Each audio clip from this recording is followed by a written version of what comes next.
il rimbalzo, ancora Lezza che cerca e trova Macaro da sotto, la finta di Macaro che va a segnare, Andrea Lunetta per un libero supplementare.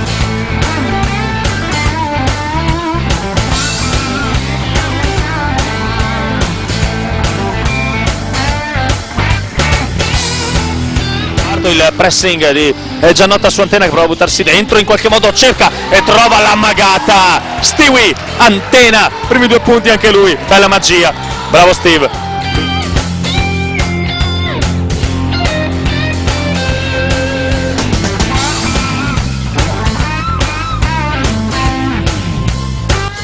Ed è rientrato intanto Alessandro Fantoni, altra tripla di Laezza, ancora una pazzia di nuovo con la dedica alla panchina. Ma che giocatore è? Aniello Laezza.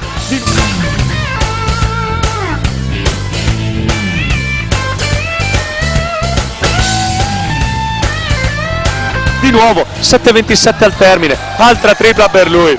Bravo Munari qui ad affrontare proprio Laezza, ancora un canestro, 15° punto di Munari.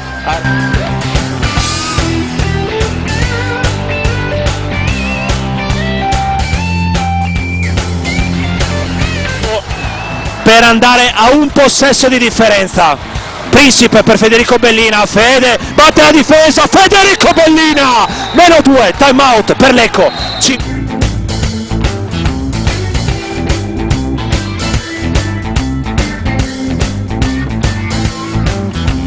Lecco 6-5, Gessà 6-4, 3 minuti, 27 secondi alla fine della partita. Andrea Piazza trova Mattias Principe, consegnato ancora per Architetto, blocco tante per Claudio Molini che riceve da oltre l'arco del 6,75, altro doppio blocco per Osman Goye, da 3 punti, Goye, va!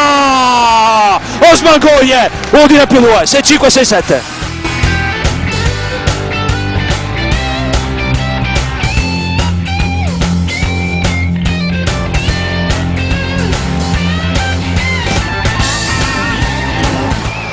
Lo stesso schema di prima, Claudio Monini, doppio blocco per Goye, da 3 punti Osman, va!